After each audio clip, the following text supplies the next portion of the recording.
While the House Rules Committee voted yesterday to advance a bipartisan bill that would codify the International Holocaust Remembrance Alliance's definition of anti-Semitism into Title VI of the 1964 Civil Rights Act. The legislation is being led by Republican Congressman Mike Lawler of New York, who joins us now, along with Democratic Congressman Jared Moskowitz of Florida. He is co-sponsor of the bill. Gentlemen, thank you for being on this morning. Congressman Lawler, I'd like to start with you to tell us more about the bill and what you hope to accomplish with this in a bipartisan effort. Well, I think, Mika, what we're seeing on college campuses right now is a failure to act and a failure to lead. And part of the problem is the lack of a very clear definition of anti-Semitism. And so what this bill would do is force the Department of Education to adopt the IRA working definition and its contemporary examples for all of its Title VI discrimination enforcement cases. And I think defining it very clearly and forcing these schools to act is critically important in this moment.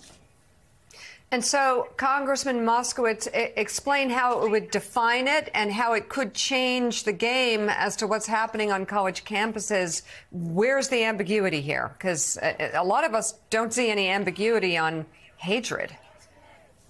No, thanks, Mika and Joe, and morning, Joe, and thank you for having us and talking about this issue.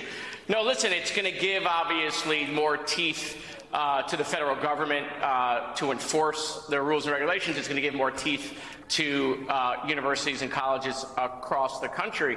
I mean, this is, as the president of U.S. said in the beginning of that statement, this is not complicated, right? What we're seeing is we're seeing universities complicated by failing to lead and protect their students, failing to enforce their code of conduct book, taking options off the table, giving all the power to the protesters. Listen, I have been to Columbia. I have talked to Jewish students. I have talked to the parents. And while there are peaceful protesters, while we do not want to lose sight, obviously, of the plight of the people in Gaza, it's a real war, and it's terrible what's happening to the people in Gaza. Make no mistake about it. There is a tremendous amount of anti-Semitism on what's going on these college campuses. We have members in this body pouring gasoline on that by saying Jews fall into two buckets, pro-genocide and anti-genocide. I mean, I got a 10-year-old and 7-year-old Jewish children. I don't know if they're pro-genocide or anti-genocide. I guess I'll talk to them about that. And so this is what's going on. I remember when Charlottesville happened. It was universal condemnation, and the people who try to ignore that or explain it away or say it's not everybody, we condemn those people. But here, for some reason, when it's Jews go back to Poland, bomb Tel Aviv, all of a sudden it's peaceful. Yeah, Congressman Lawler, how do you explain that double standard? I mean, some of this that we're hearing is not even coded. It's not even innuendo. It's just explicit calls for anti-Semitic activity, behavior, and violence. So why are the universities handling these protests unlike they would any other if it were another group of people being targeted?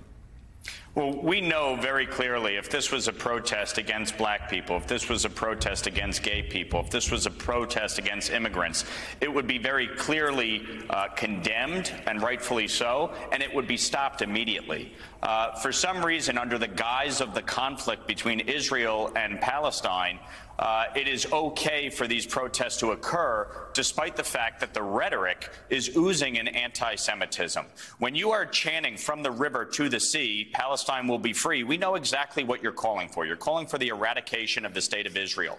I want the Palestinian people to be free, too, from their oppressors. Their oppressor is Hamas, a terrorist organization that uses innocent Palestinian civilians as human shields.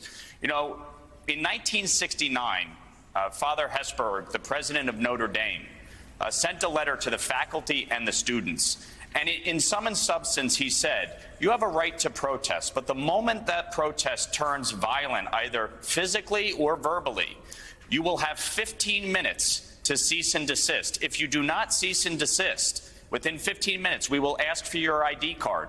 Upon presentation of the ID card, you will be suspended. If you don't have an ID card, you'll be arrested. If you still stay, within 5 minutes after that, you will be expelled and arrested. This is what needs to happen. This participation trophy generation needs to be told no. Enough is enough. And these administrators who are allowing this anti-Semitism to occur on their campuses need to be held accountable. And that's why last week, when I met with President Shafiq at Columbia University, I demanded her resignation.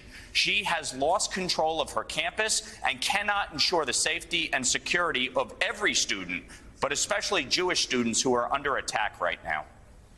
You know, it's interesting, Jonathan Lemire, we have sat through some tumultuous times over the last 4 years, 5 years.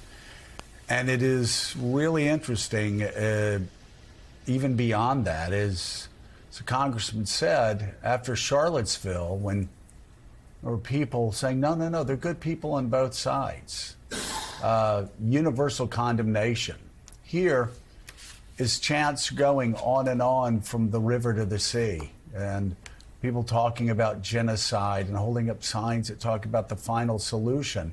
I will say we're getting a lot of correspondence from people that are saying, yeah, we understand that's there, but just look through there. The good people on both, just look through there. The good people on both sides. Just don't ignore the genocidal hatred towards Jews and look at these other people and what they're trying to do. It's interesting how they want college administrators and Jewish students to sort through genocidal chants as they go to class and be fine with it because it's part of a bigger cause. And I will say also, as Mika said on January, looked at that, it looked a lot like January the 6th.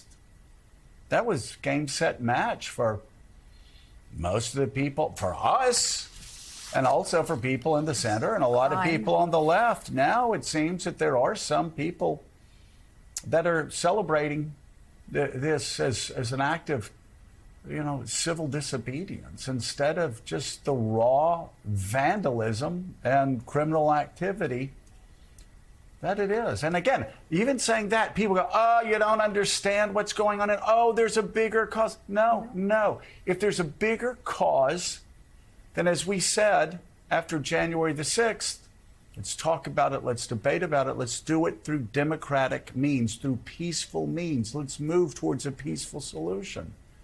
And suddenly the people that were so offended about January 6th, rightly, and so offended about what Donald Trump said after Charlottesville, rightly, are saying, yeah, but this is complicated. Let's sort through all of this. It's just not complicated. Yeah, we understand because we've been talking about the suffering in Gaza of the civilians. We understand because we've been talking about illegal settlements on the West Bank.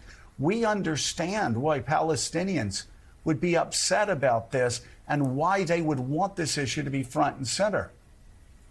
But there are people that are breaking the law, that are breaking codes on campuses, that are committing crimes. And I don't think administrators should say, yeah, well, let's sort through this, and maybe the crimes aren't so bad. Maybe the ends justify the means. No, they didn't on January the 6th. They don't here. It speaks, sadly, to how fractured and tribal we are right now, because you're right. January 6th immediately met with condemnation. It's not anymore. A lot of Republicans defend it. The RNC deemed it legitimate political discourse. Donald Trump, of course, stands with what he calls hostages, those who are locked up, and even sings with their choir. And obviously now we have, as you say, this should be black and white. There's a place for peaceful protest. There's not a place for some of the violence and horrible rhetoric that's coming with some of these demonstrations. Congressman Moskowitz, I did want to just give you a chance to respond. There has been some pushback to this proposal from both the right and the left, suggesting that it does curtail on free speech, does curtail on the First Amendment. Constitutionally protected speech is what Congressman Nadler called it. Just want to get your response to what they're saying. Well, look, this is a piece of legislation. You could always find a period or a comma that you're unhappy with and find a reason to vote against it. We've had multiple anti-Semitism resolutions coming to the floor before. We had 75 Democrats vote present at one point against an anti-Semitism resolution. And so, look, there are different factions amongst my colleagues, but let's not lose sight of what is going on in the streets of America right now. And there is a double standard. Jews don't fall into this little box in how we've figured out of who's a minority, who's not a minority, who deserves protection, who doesn't deserve protection, right? And you're seeing it. You're seeing Jewish students surrounded on campus, not being allowed to move, Jewish students not being allowed to go into a building, Jewish students not being allowed to take a test in their classroom, having to do it virtually, Jewish students being singled out because they're Jewish, not because of some Israeli foreign policy. And you have folks in my party, right, who now want to pretend like it's not happening. They want to silence it. Oh, there's a justification for the protest. Let's be clear. Jews are not saying that you can't be critical of the Israeli government without being anti-Semitic. I think you can be critical of a country, of Israel, without being anti-Semitic. The problem is they're not. They're showing us they're not. They're the ones conflating the issue. These students are conflating the issue. Go back to 1948. Go back to Poland. All Zionists should die. One of the leaders of that movement in Colombia. They're literally telling us exactly how they feel, and we don't want to listen. Okay, what's happening in Gaza is a separate issue. What's happening on college campuses is rooted in anti-Semitism. Can I just add in, Jared and I yesterday went to the Nova exhibition in Lower Manhattan, and you saw the result of this level of hatred that is being taught, that was taught in schools in Gaza, and that is being taught on schools here in America. We saw hundreds of innocent civilians killed simply because they were Jewish and attended a music festival. And what these children on this campuses are doing, they are embracing the rhetoric and the ideology of Hamas, a terrorist organization. This is not a free speech issue. This is embracing hatred. And I don't care whether it was in Charlottesville, whether it is in the halls of the Capitol, whether it's on these college campuses. Threats of violence or violence of any kind is wrong, and it needs to be not only universally condemned, it needs to be prosecuted. Well, and where are the students, Mika and Joe, who want to give the Palestinians more rights, want to help the people in Gaza? Where are the students that are part of that movement saying the folks chanting "Bomb Tel Aviv" are not with us? The folks saying "Go back to Poland" are not with us. The folks that are saying they want to eliminate the state of Israel are not with us. I haven't seen that student. And so one has to wonder why we haven't seen those students saying, don't mess up our movement.